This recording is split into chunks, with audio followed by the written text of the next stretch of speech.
Du coup, je me présente pour ceux qui ne me connaissent pas. Donc, je m'appelle Romain Etchegoyen, je suis créatif développeur chez Nexenture. Vous pouvez me suivre sur Twitter, sur Twitter handle, Snapple. Donc, je fais surtout chez Nexenture, on travaille beaucoup pour des grands comptes avec des solutions de maison. On fait beaucoup de Symfony et d'Angular, donc pas du tout de WordPress. Et moi, je fais du WordPress en fait parce que j'avais créé une agence plutôt que j'ai arrêté depuis pour revenir au monde du salariat. Mais voilà, j'ai fait beaucoup de WordPress avant, et puis le fait d'être maintenant loin de WordPress dans la vie de tous les jours, ça me donne envie de plus m'investir en fait dans la communauté, dans des events et dans l'organisation des meet-up, etc. dont je m'occupe à Lyon. Donc voilà. Donc aujourd'hui, on va parler du workflow global d'un projet WordPress. En gros, pour moi, un projet WordPress, il y a 10% de définition du projet, plus ou moins, on va dire dans le cadre d'un site vitrine, ok. 10% de définition du projet, 80% de développement, 10% de mise en ligne et de recettage. On se rend compte à peu près que la grosse partie, c'est le développement quand même, on va pas se mentir. Du coup, l'idée, c'est d'améliorer aujourd'hui notre workflow de développement. Pour avoir un super environnement de développement, il faut qu'il soit... C'est super important l'environnement de développement, on est d'accord, hein. Ce qui est super bien, c'est qu'il soit fonctionnel, qu'il soit fiable et qu'il soit souple. Surtout dans le cas où on travaille en équipe, surtout dans le cas où on a besoin de notre environnement de développement pour travailler, on est freelance et c'est notre gagne-pain, donc c'est très important. Donc c'est les critères auxquels un environnement de développement propre pour WordPress devrait répondre. Et donc pour ça, il y a plusieurs solutions, que peut-être certains d'entre vous utilisent aussi déjà aujourd'hui. Il y a la solution serveur distinct. On va passer vite parce qu'on est quand même au WP Tech. Serveur distinct, c'est en gros, je développe sur la prod, exactement, plus ou moins. Qui fait ça? Personne. Sinon vous sortez. Hein. Non, bon voilà, tout le monde l'a fait à un moment donné, hein, c'est normal. On développe sur la prod, c'est-à-dire qu'on ouvre les fichiers directement du serveur FTP, on les édite, on sauvegarde, on va sur la prod, donc www.nanla.com. On fait contrôler, on regarde ce qui se passe. Merde, ça plante, on s'en fout. Voilà. Donc en gros, c'est ça. Il y a plusieurs désavantages en dehors de celui qu'on vient de dire. Il y a la latence déjà, parce qu'en fonction de la connexion Internet, ça met plus ou moins de temps à téléverser les fichiers, à rafraîchir la page, etc. On est dépendant d'un service tiers. Ça tombe bien, OVH, ça a planté il n'y a pas longtemps. Enfin, il n'y a pas longtemps. Il y a relativement pas longtemps. C'est chiant de ne plus pouvoir développer parce que OVH ne marche plus. C'est difficile de synchroniser les environnements et les versions. C'est-à-dire, je pense que tous, quand on a commencé à être développeur, on a forcément travaillé en FTP avec un collègue. Et puis, ah mince, t'as édité ce fichier toi aussi hier? Ah non, j'ai réédité par-dessus. Ah, on a perdu ce qui s'est passé au milieu. Donc voilà. Donc souvent, quand on développe comme ça, il n'y a pas de versionning à côté, la plupart du temps. Donc ça commence à devenir délicat. Donc c'est une solution que je vous déconseille fortement au cas où ça ne s'est pas vu quand je vous ai expliqué. Il y a aussi des solutions packagées. Donc ces solutions packagées, c'est genre MAMP, XAMPP, WAMP, ce genre de choses. Qui utilise ça? Ouais, donc, un petit quart. Alors les solutions packagées, c'est pas mal, hein, on va pas se mentir. Le super bon point, c'est que c'est accessible, il suffit d'installer un paquet sur son ordi, puis ça fonctionne plus ou moins. La configuration elle est super simplifiée, la plupart du temps il y a une petite interface graphique pour pouvoir choisir la version de PHP, la version d'Apache, ce genre de trucs, la plupart du temps. Par contre, l'inconvénient pour moi, c'est que ça pollue le système, c'est-à-dire que sur votre ordinateur personnel, ça installe un serveur MySQL, un serveur Apache, un serveur PHP, etc. C'est un inconvénient dans le sens où c'est des processus qui tournent en permanence sur votre PC du coup derrière, qui potentiellement vous prennent du CPU, vous prennent de la RAM, etc.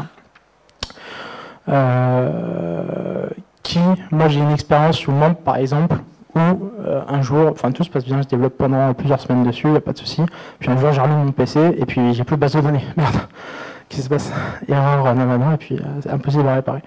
Donc ça arrive, ce genre de truc, on ne sait pas trop pourquoi, donc c'est un peu chiant.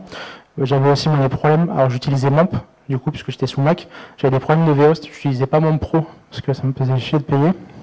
Du coup, je faisais mes vhosts à la main, directement dans les fichiers de configuration et tout, donc c'était pas super top, donc utilisez MAMP Pro si vous faites ça.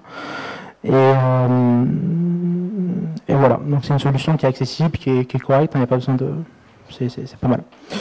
Il y a aussi des solutions natives, donc ça ressemble un petit peu à MAMP, seulement c'est l'installation directement sur votre machine des serveurs adéquats avec la configuration qui va bien. Donc LAMP, Linux, Apache, MySQL, PHP ou LEMP, etc.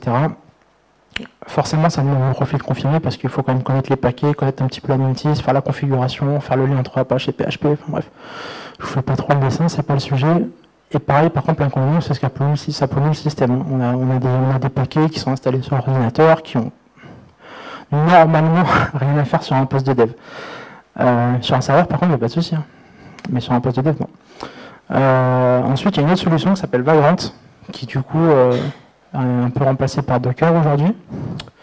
Vagrant, c'est pas mal. Il y en a qui utilisent Vagrant ou pas? Ouais. Ok. Vagrant, c'est pas mal parce que il y a plein d'hyperviseurs, c'est un des inconvénients plus ou moins. C'est un peu lourd parce que la plupart du temps, ça se base sur une Ubuntu, ce genre de truc. La plupart du temps, je dis bien. C'est un peu moins performant parce que c'est une VM. Et on fait le gros point principal de Vagrant, c'est ce truc-là, c'est de faire du provisioning vers un fichier. C'est-à-dire que toute l'équipe de dev, donc ça, désolé, ça parle moins aux freelance qui sont tout seuls. Par exemple, quand on est dans une équipe de dev de moins de 2 personnes, l'idéal c'est d'avoir un environnement de dev qui est ISO entre les deux. Si d'un côté il y a un mec qui a PHP 5 et de l'autre côté il y a un mec qui a PHP 7, il utilise une fonction de PHP 7 parce qu'il a besoin de la doc, et si l'autre ça marche pas, c'est compliqué. Vagrant, ça permet de pallier à ce genre de problème parce que quand on fait Vagrant, c'est une sorte d'utilitaire en ligne de commande pour ceux qui ne connaissent pas. On fait un petit Vagrant up, ça va lancer une machine virtuelle qui va être provisionnée par un fichier, donc il va faire des apt-get install avec des serveurs, etc. Et derrière, ça va installer des versions spécifiques de PHP, de MySQL, ça va la configurer, écrire des bases de données, etc. Et du coup, chaque développeur qui va faire son Vagrant up sur sa machine, normalement, sera ISO. Ils auront la même configuration, les deux, ils auront toute la même version de PHP, etc. Donc ça, c'est top, hein, ceux qui travaillent avec Vagrant, c'est bien, c'est un step en plus par rapport aux autres solutions qu'on a vues juste avant. Donc ça commence à être remplacé un petit peu par Docker, c'est ce qu'on va voir ensemble. J'ai noté aussi dans mes commentaires, là, il y a un peu de petit souci de performance avec Vagrant parce qu'on est obligé de réserver de l'espace disque, de la RAM et du CPU. C'est le petit bémol qu'on va lui donner. Et du coup, on va parler de ce qui nous intéresse le plus, c'est-à-dire Docker. Donc c'est quoi Docker? Bonne question. Docker, c'est français, même si on ne dirait pas. Ça a été créé par un Français, un mec qui était chez Epitech. C'est open source. Le premier commit, il a été fait en 2013, ils ont écrit en Go. Est-ce que Go, ça parle à tout le monde? Pas bof. Ouais. Bon. C'est un langage de Google un peu compilé. Donc, ça ressemble à du C, à du C++, à tout ce genre de trucs. Voilà. Docker, en gros, c'est ça. Ça permet de packager, déployer et lancer. C'est la punchline, si je peux me permettre, de base de Docker. Packager parce qu'on va bundle des images ensemble. Déployer parce qu'on peut déployer facilement avec Docker sur un serveur. Et on ne verra pas ça aujourd'hui. Et lancer parce qu'on peut lancer des choses avec Docker. Ça, on verra aujourd'hui par contre. Docker. De toute façon, j'ai oublié de mettre un gros astérisque ici. Docker, c'est pas une VM seulement sous Linux. Voilà. Pour l'instant. Donc Docker, c'est pas une VM seulement sous Linux. Okay, donc, nous, on bosse sur des postes Linux au bureau. Je sais qu'il y en a qui bossent sur des postes Linux aussi pour faire du dev. Sous Linux, c'est pas une VM. Sous d'autres OS, notamment sous Mac, par exemple, c'est une micro-VM. Et sous Windows aussi, c'est pareil. Donc ça existe sur toutes les plateformes, pas de souci. Du coup, sous Linux, ça utilise une technique qui s'appelle sandboxing de la containerisation. Donc c'est un nom un peu barbare pour dire, en gros, ça va containeriser des applications au niveau du noyau. Donc je suis désolé, c'est un peu spécifique.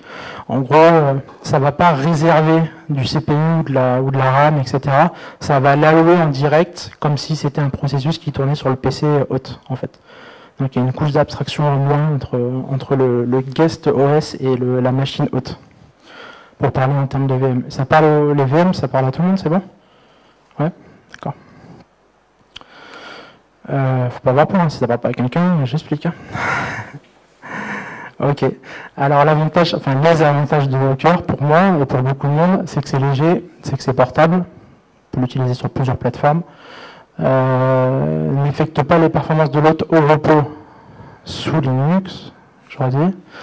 Normalement, même si c'est un peu moins qu'une VM normale, vu qu'elles sont un peu plus light sur Windows et sur Mac. Et c'est hardware agnostique et software agnostique, c'est-à-dire qu'on peut faire tourner n'importe quoi dessus et sur n'importe quel hardware, normalement, plus ou moins. Qu'est-ce que je voulais vous dire? Consomme peu de ressources en IDEM, on en a parlé. Pas lié à un langage de framework, pas lié à un langage de programmation ou un framework, on en a parlé. Multiplateforme avec des lasers, on en a parlé. Ça peut s'installer partout. Sur un Raspberry, sur un ordinateur portable, sur un serveur dédié, sur un VPS. Partout, sauf un hébergement mutualisé, parce que vous n'avez souvent pas accès SSH. Mais ça s'installe un peu partout, notamment sur les machines de dev, dis donc. Du coup, WordPress plus Docker égale amour. Voilà. N'hésitez pas à me couper si vous avez des questions. On a 40 minutes, on a un mode atelier, on est tranquille. Hein, donc, on n'hésite pas. Du coup, voilà. WordPress. C'est sympa, on utilise tous ce CMS là ici. WordPress, ça a besoin de deux trucs pour fonctionner. Plus ou moins, serveur web, serveur base de données. Serveur web, j'englobe PHP et Apache Nginx dans le même bateau. Parce que ça simplifie derrière ma démo. Donc, je suis désolé. Mais voilà, en gros, on a besoin de deux choses, c'est ça. Ça tourne sur, je vous dis ça même exactement, sur Apache, Nginx. On peut utiliser PHP ou PHP FPM, on peut utiliser MySQL ou MariaDB, et le but, c'est d'avoir quand même une architecture en dev qui soit au plus proche de la prod sur laquelle on va mettre son site. Ça, je pense qu'on est tous d'accord là-dessus. Si on a PHP 7 sur le web, sur en prod, le but, c'est pas de développer un PHP 5 en local. Hein. D'accord. Et encore pire si c'est l'inverse. Donc voilà. Le coup de Docker, c'est un outil en ligne de commande, hein, comme la plupart des outils un peu bien. Désolé. Il y a une démo qui est plutôt pas mal, c'est celle-ci. En gros, quand on tape ces deux lignes de commande, si je vous dis pas de bêtises, si ça marche encore, parce que comme je vous dis, j'ai pas eu le temps de mettre la prise à jour et de retester la démo, on va voir ensemble. Normalement, c'est censé me créer un WordPress installé sur le port 8080 de ma machine. Ok. Donc on va décomposer ensemble la commande, si vous voulez bien. Cette première ligne là, c'est donc Docker. Ça, on en a parlé, on connaît maintenant. Docker run. Donc on va lancer une image, ok, à qui on va donner un petit nom SQL demo. D'accord. Donc ça c'est un nom qu'on choisit, arbitraire, n'importe lequel. On va déplacer des variables d'environnement, en l'occurrence là, le MySQL, le root password égale password. Okay, donc s'il vous plaît, ne me moquez pas mes bases de données en prod. Et on va lancer l'image en détaché, c'est-à-dire qu'on ne va pas voir ce qui se passe dans la console pour l'instant, elle va juste être lancée. Et l'image qu'on va lancer, son petit nom, c'est MySQL. Okay, donc ça, c'est la première commande. La deuxième commande, elle est peu ou prou similaire. Donc on va passer sur tout ça, c'est la même chose. On va dire que il est lié avec le conteneur MySQL, qui s'appelle SQL demo, qui est un type MySQL, une image MySQL. On va lui dire ton port 80 local, bind-le sur mon port 8080 de ma machine pour pouvoir y accéder, et toujours en détaché, et on dit qu'on veut lancer une image qui s'appelle WordPress. D'accord ? Je vais vous montrer où ça se trouve, les images, parce que je sais en prévision qu'il y aura des questions sur comment on fait pour trouver, etc. Donc je vais vous montrer, il n'y a pas de souci. D'abord, je vais vous faire cette démo-là. Donc je vais poser le micro et je vais parler sans micro.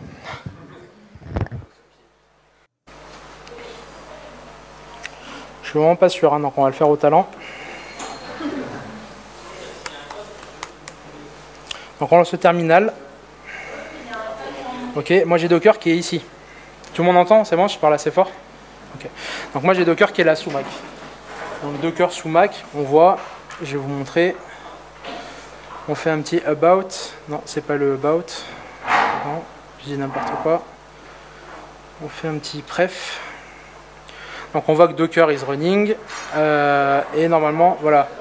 Sous Linux, on peut accéder à peu près tous les dossiers qu'on veut, en volumant précisément, etc. Là, il faut lui dire à l'avance, vu qu'on passe par une machine virtuelle. On alloue un peu de l'espace, on alloue des CPU, etc. Donc ça, malheureusement, sous Mac, c'est un peu les mêmes inconvénients qu'avec Vagrant. Sauf que la machine virtuelle, elle est un peu plus light. Voilà, c'est tout. Donc ça c'était pour vous montrer comment ça fonctionnait sous Linux, sous macOS, pardon. Sous Windows ça sera pour la même chose, et sous Linux il n'y aura pas du tout ça, c'est juste une interface en ligne de commande. Du coup, on va lancer ça ici en prévision, puisque sur mon Note Talk je l'ai fait. 2.57, ça veut dire que je vais aller charger le tag 5.7. D'accord? Les images Docker elles peuvent être taguées. Et en l'occurrence, si je tape juste MySQL, ça va me prendre la latest, et la latest c'est la 8, et apparemment ça marche pas avec WordPress. Donc pour l'instant, on va prendre ça. Bon. Je vais mettre un peu plus... Est-ce que vous voyez tous? Oui. Ok. Alors, donc là, le gros ID barbare, ok, c'est ça. Si je dis pas de conneries, le début c'est le même. 1, 8, 6, nanana, c'est le même truc. C'est l'ID dans Docker de notre image, de notre conteneur qu'on vient de lancer. Donc en gros, on a utilisé une image, on a lancé un conteneur. Donc super, c'est l'image MySQL 5.7. La command, on n'en parle pas, c'est un truc qu'il n'y a pas à voir dans la conf pour l'instant. Et on voit que le port c'est 3306. J'aurais pu vouloir le binder sur mon PC sur le même port pour pouvoir y accéder en local. On s'en fout. On le fait pas. On veut pas accéder à MySQL, nous, donc pas de chouchi. Ah. Hop. Maintenant, on fait ça. Donc, j'aurais bien aimé vous montrer un autre truc avant, c'est pas grave. En gros, là, si mon conteneur MySQL n'était pas lancé, il m'aurait fait une erreur en me disant il manque un truc, le link est pas bon, etc. Donc là, il me dit que j'ai pas l'image WordPress. Normal, je suis désolé, j'ai pas eu le temps de refaire la conf depuis que j'ai cet ordinateur, donc il m'a jamais ni DL dans le cache un truc, ni quoi que ce soit. Mais comme j'avais déjà fait des démos plus ou moins, vous voyez, il y a des trucs qui existent déjà sur mon PC. Donc il y a une sorte de cache interne, il va pas vous redl toutes les petites dépendances dont il y a besoin à chaque fois qu'il y a besoin de quelque chose. Donc là c'est fini, ça va vite, hein, c'est pas mal. Ça va vite. Et là, si je vous dis pas de bêtises normalement, je vais vraiment passer pour un guignol. Si je vais là-dessus, il y a un WordPress qui doit s'afficher. Et oui. Voilà, donc on a tapé 2 lignes dans une CLI et il y a un WordPress qui s'est affiché. Donc c'est plutôt sympa. Je vais vous montrer un autre truc normalement qui marche sur cette démo. On va passer sur l'English, on s'en fout. Il manque pas une étape là, vous avez pas vu qu'il manquait un truc? Qui installe souvent des WordPress à la main? Il manque la base de données. Voilà, exactement, il manque la base de données. En fait, vu que Docker est pas trop con, que l'image WordPress que j'utilise pas trop conne non plus, elle est capable de dire, de savoir en fait avec la variable d'environnement du conteneur qui s'appelle MySQL, de savoir à peu près les infos puis de se débrouiller plus ou moins ensemble. En gros, dans Docker, il y a un truc qui s'appelle un DNS interne, c'est plutôt intéressant comme truc. C'est-à-dire que là, par exemple, j'ai un MySQL qui s'appelle SQL Demo. Ce que j'aurais fait si j'avais eu besoin de remplir la database, etc., à un moment, au lieu de mettre le server name, au lieu de mettre localhost, comme vous auriez fait d'habitude si c'était sur un membre, par exemple, ou sur une vagrant, moi, j'aurais mis SQL Demo. C'est tout court. Et en fait, Docker en interne, il sait que SQL Demo, c'est l'IP, je sais pas quoi, local dans Docker de ce conteneur-là. Il y a un DNS interne qui fait la résolution interne et qui est capable de résolver les petits noms comme ça entre eux. C'est ce qui permet, en gros, de passer à une install comme ça. Donc je vais aller jusqu'au bout du test pour vous montrer que ça marche hein, quand même. C'est pas du cache. Hein. Ça marche pour de vrai. Password admin, bah oui, je m'en fous. Et ça, il va pas être content par contre. Discourage, oui, je discourage. Hop. Voilà. Pourquoi il fait ça? Hop, admin. Bon, ça va, c'est un WordPress qui marche. Ça marche plus ou moins, c'est pas mal. Bon, les performances, elles sont pas dégueulasses, vous voyez, même si c'est une machine virtuelle, enfin, on est d'accord que ça va plutôt vite, c'est un WordPress qui est vide, mais ça fait le taf. Si on va dans plugin, peut-être la connexion qui met un peu. Par contre, si je fais un new,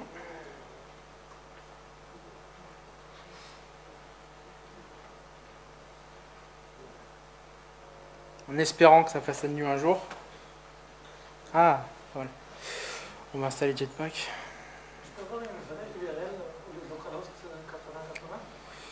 Non. Sauf si tu as configuré ou ton ETC host avec une URL particulière qui pointe sur ton localhost, quoi. Juste parce qu'il y a l'occasion derrière, je me suis dit peut-être pour DNS il a un... Non, pas pour le DNS de la machine, pas pour le DNS de la machine haute. C'est vraiment un truc en interne par contre ça, mais pas pour la machine haute.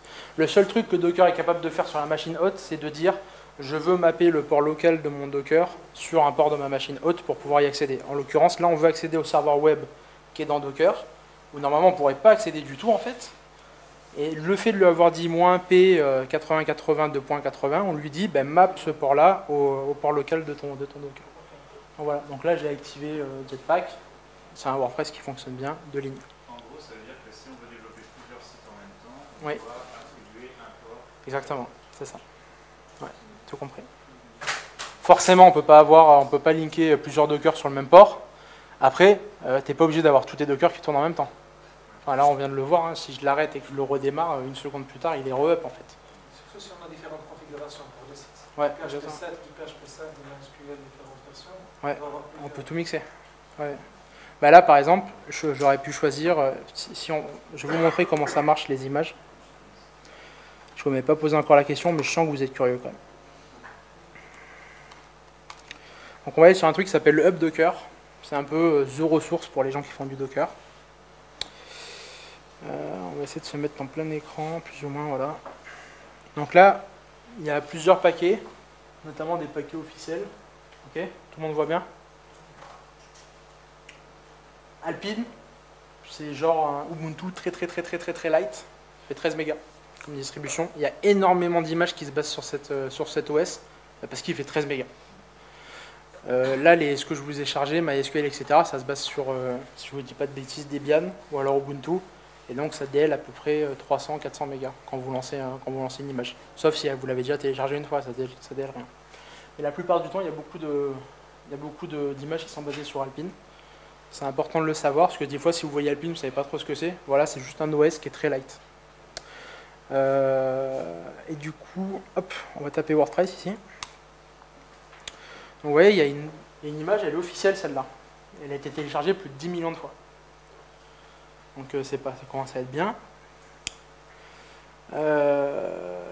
Donc voilà. Et là, vous voyez, il y a plein de tags. Donc, par exemple, on peut utiliser cette image avec PHP 5.6 Apache. On peut utiliser cette image avec PHP 5.6 FPM, PHP FPM Alpine. Ça, je vous dis Alpine parce qu'on le voit souvent en fait. On peut l'utiliser avec PHP 7 Apache, PHP 7.1 Apache, etc., etc., etc., etc. Voilà. Donc, moi de base, si je vous dis pas de bêtises, ça doit être, je pense, celle-ci. Je vois pas trop laquelle c'est par défaut. Bon, ça doit être celle-ci, je pense, si on me précise rien. Et donc, ça se présente comme ça. Quand on descend, il y a des informations sur l'image. Ok. Et là, il y a des informations en plus. Par exemple, on voit que cette image, on peut lui passer des variables d'environnement particulières. Ok. Ça, c'est pour speed up votre développement. C'est-à-dire que vous savez que votre DB host, c'est quelque chose en particulier, que l'user, c'est notamment en prod, hein, je parle. Parce que vous l'avez vu, quand on a une base de données en local en Docker à côté, ça se fait automatiquement. J'ai rien fait. Hein, okay, j'ai juste dit qu'ils étaient liés ensemble, mais c'est tout.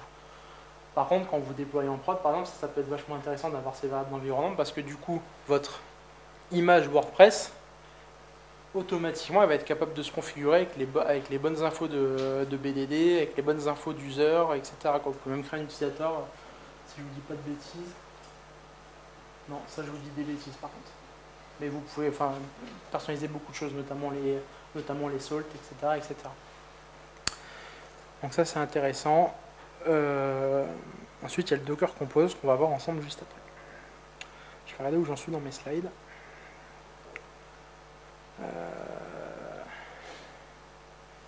Ok. Donc il y a un truc dans Docker qui s'appelle un Dockerfile. Désolé, on passe en mode petit parce qu'on va beaucoup switcher entre de la démo, etc. Donc j'espère que vous voyez tous. Il y a un truc qui s'appelle les Dockerfiles. Je vais vous montrer un exemple parce que ça va être très parlant. On va prendre celui de WordPress, ok? On va prendre celui qui est tout en haut, celui-là. Je vous confirme, c'est Internet qui est lent. C'était pas le WordPress.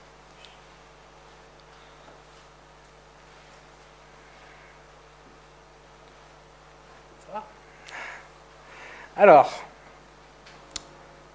bon, c'est un peu barbare comme ça quand on voit ça, ok? Ça ressemble un peu, pour ceux qui font du Vagrant, à une sorte de provisioning, plus ou moins.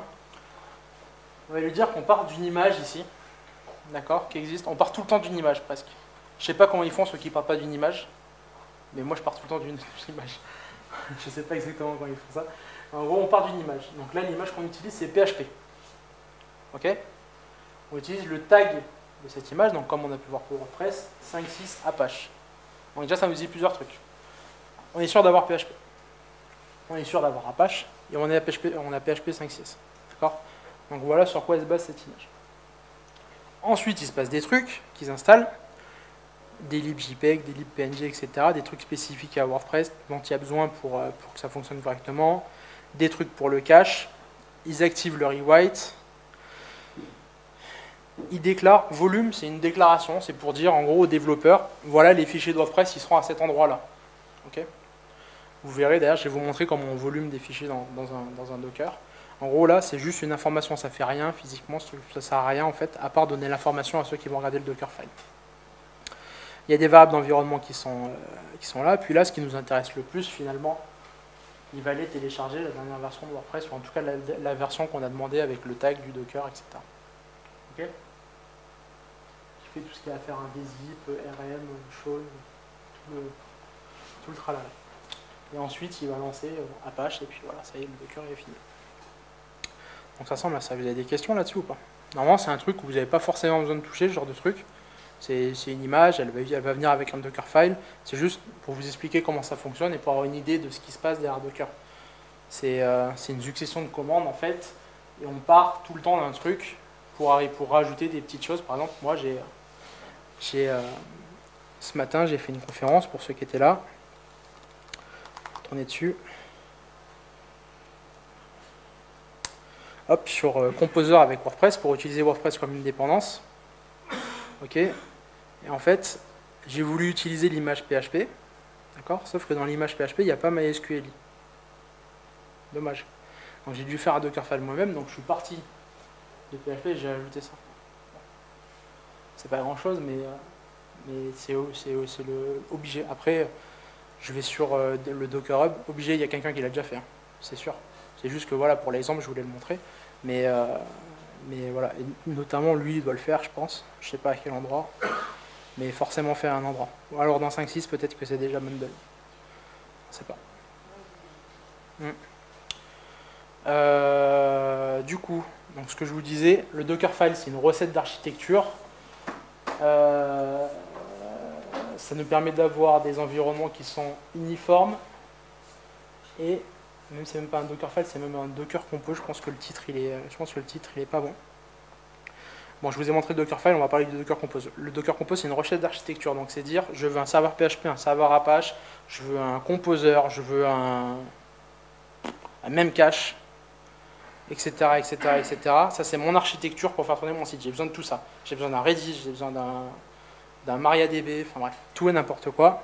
C'est une configuration qui est versionnée donc, entre tous les développeurs qui travaillent sur le même projet. Donc, tout le monde a les mêmes versions, tout le monde a la même architecture.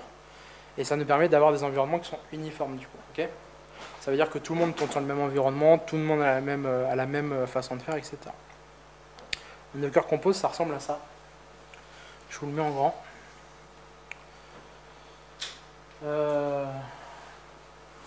On va retrouver des similitudes entre les deux commandes que j'ai lancées et le Docker Compose, d'accord? Le Docker Compose, c'est typiquement ce que vous allez mettre dans votre projet WordPress. Les deux lignes de commande, c'est juste pour faire joli, pour vous montrer que les deux lignes, ça marche et que ça fait tourner un WordPress. On s'en fout. Ce qui est intéressant, c'est ça. Donc le Docker Compose, c'est ce qui va être versionné avec votre projet WordPress. Et là, c'est ce qui va me dire, ben moi, pour mon projet WordPress, j'ai besoin de services. Ces services-là, c'est MySQL et WordPress. Donc ça, c'est leur petit nom. Ce que j'ai appelé SQL Demo avant et ce que j'ai appelé WordPress Demo avant. D'accord? Sauf que là, je les appelle avec leur vrai nom parce que c'est mon archi, j'en ai besoin. Je lui dis celui-là qui se base sur l'image MySQL. Okay, je pourrais rajouter 2.56 si j'ai envie. Là-bas, je me dis que ça se base sur l'image WordPress. Je pourrais rajouter PHP 5.6, etc., etc. derrière. Je lui dis que je veux volumer vers l'MySQL. Tout le monde voit ce que c'est ou pas? Ouais, c'est en gros là où est stocké la data MySQL. Okay, donc votre base de données, c'est ce fichier. ou ce dossier, varlib MySQL, et je lui dis de stocker dans un volume qui s'appelle WordPress MySQL que je déclare ici. C'est ce qui va me permettre, en gros, quand j'éteins mon Docker et quand je le rallume, de retrouver ma data, en fait, de ne pas la perdre. Parce que là, si j'arrête mes deux conteneurs que j'ai lancés tout à l'heure et que je les relance, ben, on a perdu la conf, je serai obligé de tout refaire. Okay, je serai obligé de recréer l'utilisateur qu'on a créé, de refaire les étapes en fait, qu'on a fait. On n'aura plus le plugin qui est installé, etc. Parce que je l'ai sauvegardé nulle part en fait, la base de données. J'ai juste lancé un site. Ça peut être super utile si par exemple vous êtes développeur plugin et vous avez besoin de faire du support. Vous avez un mec qui est sur PHP 5.6, qui avait MySQL une vieille version, vous voulez voir si c'est compatible ou pas. Deux commandes, ça lance le truc, vous essayez d'installer votre plugin, ça marche pas. Vous faites CTRL-G, de toute façon, ça dégage de votre ordi, il n'y a plus rien, il n'y a pas de déchets, il ne se passe rien. C'est typiquement le genre d'utilisation dont on peut faire des lignes de commande. Ça, c'est vraiment pour un mode projet. Donc au volume, on lui passe les variables d'environnement comme on a fait tout à l'heure. Là-bas, pareil, je lui passe une variable d'environnement. Je lui dis que ça dépend de MySQL, ce qui fait qu'il va lancer ce conteneur-là avant de lancer celui-ci. Sinon, il va y avoir un problème. Et je lui dis de mapper le port 80 sur 80-80. Et là, vous voyez, on retrouve le var www.html qui était dans le Dockerfile avec le volume. Okay. Et du coup, je sais que je dois volumer, moi, mes fichiers locaux. Je dois les mettre là-dedans pour que ça fasse quelque chose. D'accord? Oui. Du coup, si on ne renseigne pas les volumes, il va persister les données dans la... Non, il va persister les dossiers il va persister dans le conteneur. Seulement le conteneur, une fois que sa vie est finie, eh ben, il est persisté nulle part en fait, ce conteneur, il ne sert à rien. Il persiste le temps qu'il reste allumé, exactement.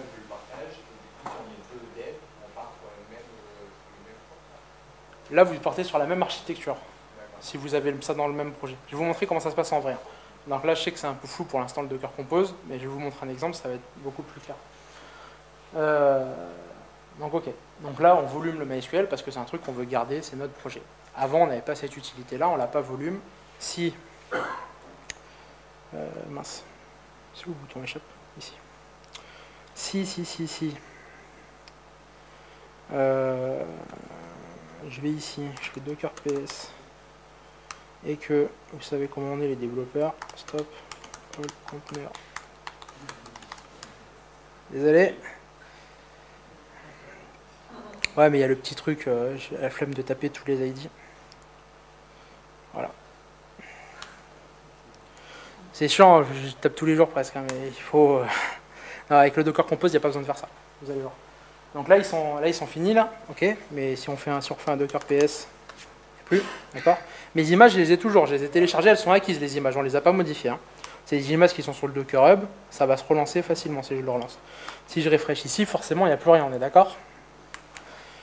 Je refais le lancement pour qu'on comprenne bien. Je relance. Ah oui, mais il n'est pas content parce que... faut que je supprime. En fait, je les ai juste stoppés les conteneurs. Je les ai pas RM. Voilà. Je vais les RM, comme ça il va être très content. Et là, je le relance. Ok. Là, je relance mon WordPress. Hop. Ça a pris 2 secondes là, on est d'accord, hein? Ça va super vite.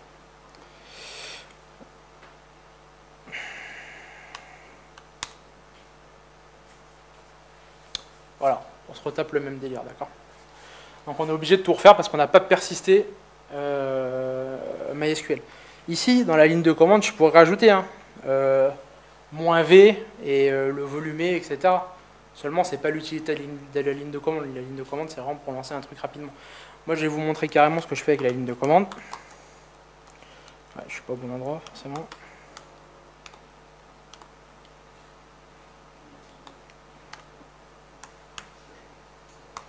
Ah, j'avais mal, j'appuyais, désolé. Je vous montre. 4 bash, c'est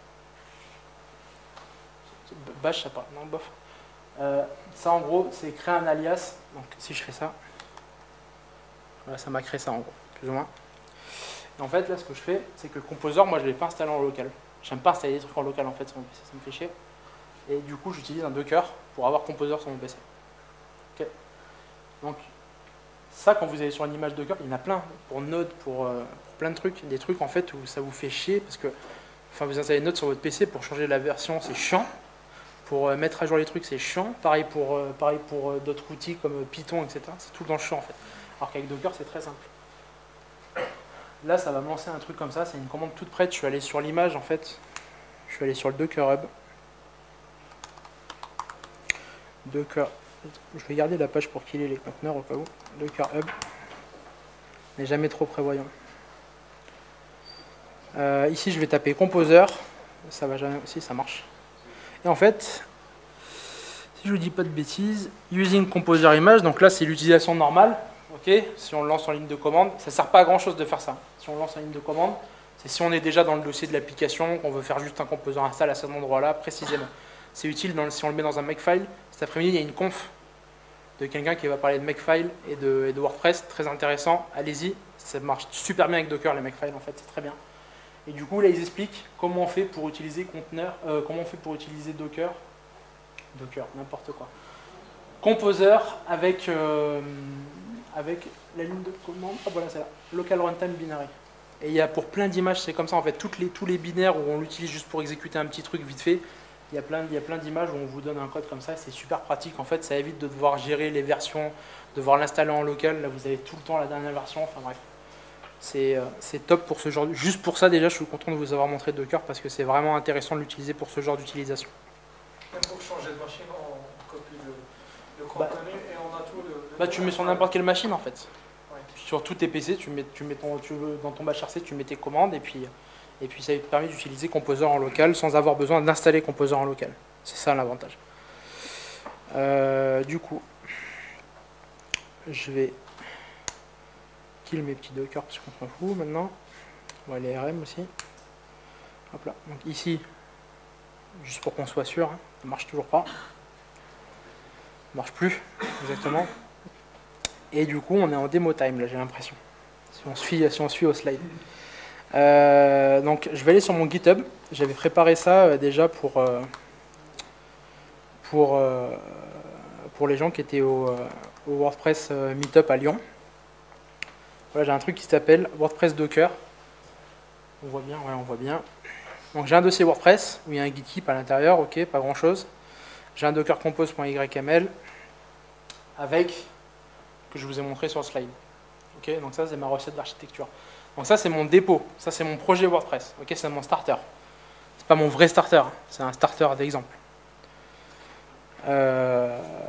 Donc il y a une petite doc, etc. Ok. Je vais vous montrer comment ça fonctionne.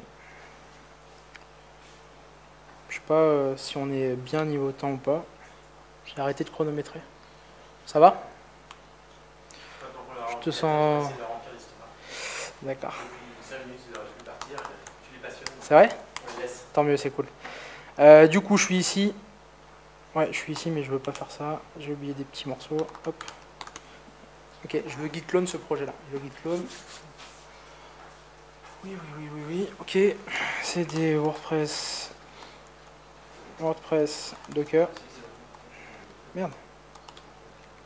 Achetez jamais un nouveau MacBook, le clavier c'est du caca. Hein. Jamais.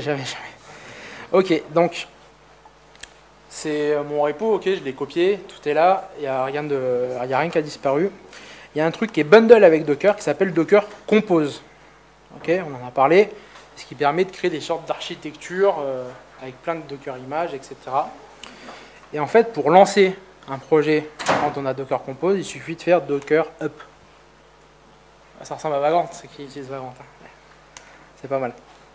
Du coup, donc voilà, donc il va me créer des networks pour que tout le monde parle ensemble, blablabla. Il se passe des choses dans la console.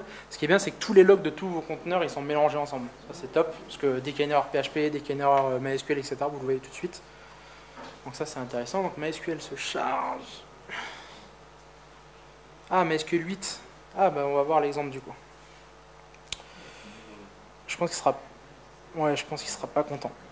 Vous avez vu l'erreur, on est d'accord, elle est juste là. Et si je vais si d'ailleurs je vais sur mon local, le point 8080, ça marche même pas. Ah oui, il est vraiment pas content. Donc ça continue les erreurs. Donc en fait, c'est que MySQL 8, apparemment, de ce que je vois, n'est pas compatible. C'est pas grave, on s'en fout. On a une architecture as code maintenant. Donc on va aller ici, et ici on va mettre 2.5. J'avais mis quoi tout à l'heure? 7.7 5.7.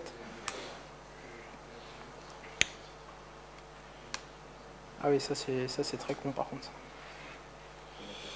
Hop, on refait. Ah oui, non. Oui, là, il n'est pas content. Oui, d'accord. Non, non, il y a là. Non, en fait, il faut que je RM le volume qui est... Désolé, ça arrive pas souvent de RM des volumes.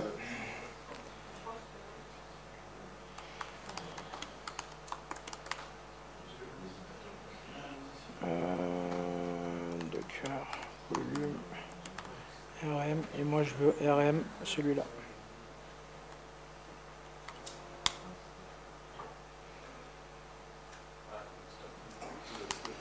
Il faut que je RM tous les... Putain, c'est chiant. Quand c'est comme ça, c'est chiant.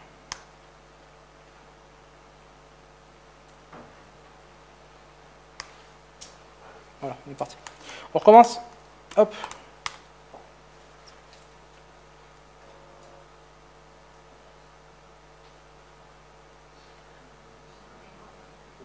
Ça va marcher, ça va marcher.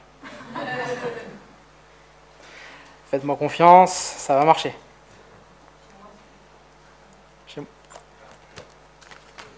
Chez moi, ça marche. D'accord, tout ça. C'est ma marque de fabrique. Voilà, donc ça marche. Ok.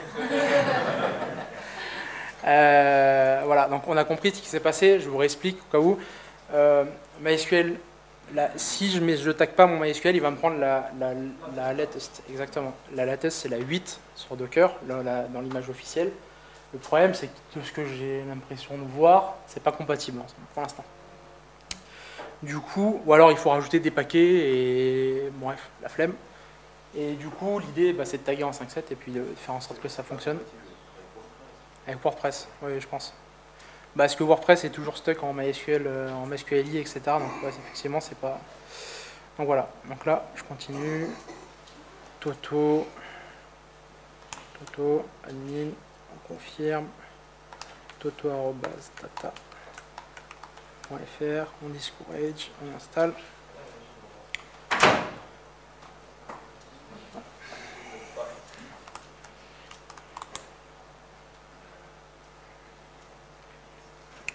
Normalement, censé être pas mal. Okay, voilà. Du coup, ah ouais, donc là je suis lancé en mode on voit la console. Si j'avais rajouté -d à mon Docker Compose Up, on serait en mode détaché, on la verrait pas. Ok. Je vais le faire hein, juste pour vous montrer. Si je fais ça, je vois plus rien, donc on voit plus les erreurs de tout à l'heure. J'aurais dû faire ça. Justement, j'y arrive.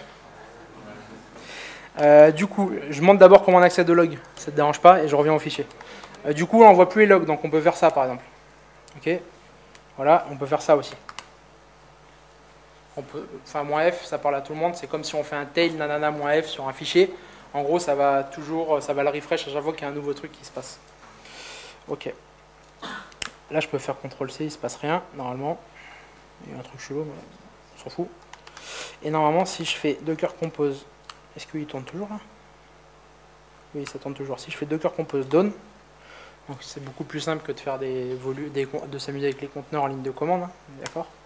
Après, vous pouvez faire des alias. Hein. Moi, je cherche sur le net à chaque fois parce que j'utilise presque jamais, mais on peut faire des alias. Et normalement, là, si je vous dis pas de bêtises, il n'existe plus.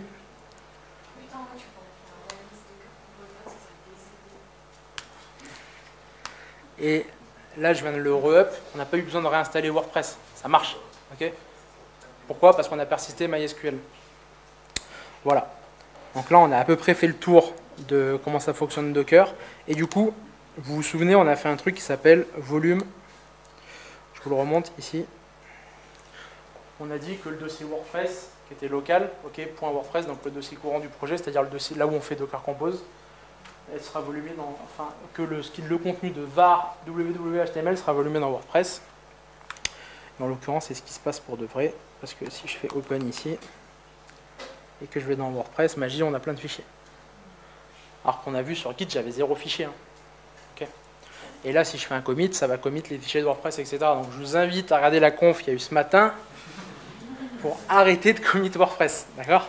on ne commit plus WordPress.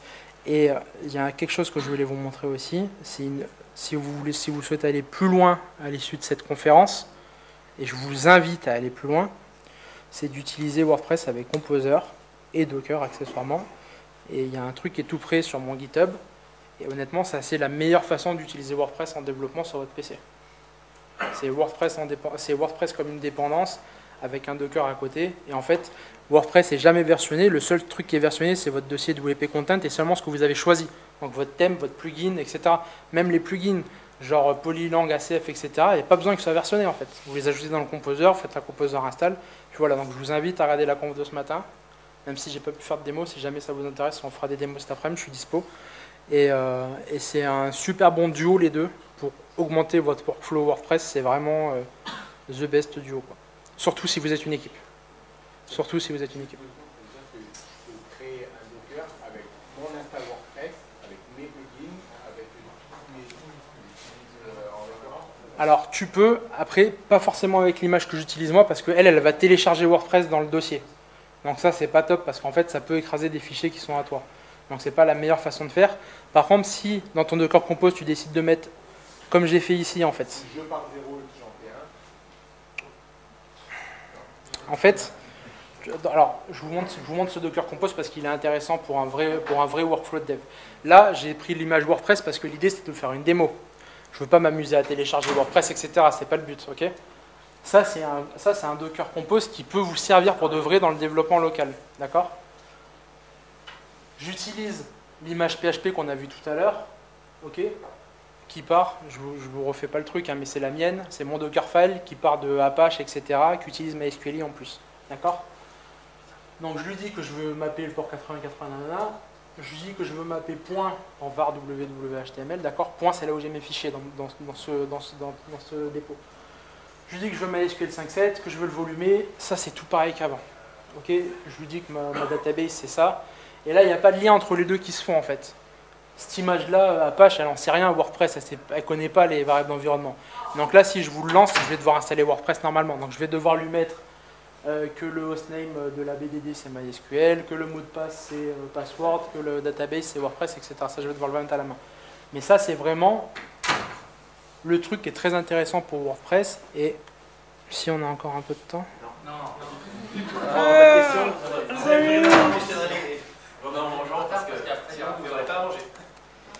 Ok, bon bah j'essaie de garder.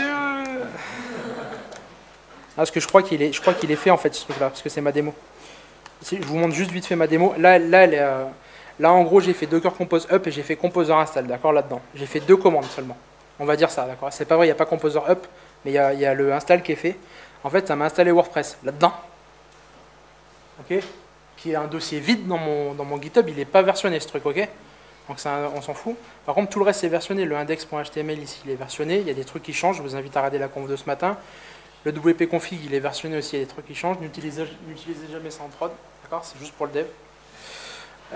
Et c'est vraiment, si vous voulez utiliser WordPress, Docker au quotidien, etc., c'est une des façons, c'est une des meilleures façons de le faire. Ça vous permet de versionner exclusivement ce sur quoi vous travaillez. C'est-à-dire vos plugins, vos thèmes, etc. Et pas de versionner tout un WordPress. Surtout si vous êtes en équipe, versionnez jamais un WordPress. Parce que votre pote il met à jour WordPress d'un côté et derrière vous vous retrouvez avec des mises à jour que vous ne voulez pas ou qui foutent la merde. Donc voilà. Je suis dispo cet après-midi si vous voulez en parler, etc. Il n'y a pas de souci.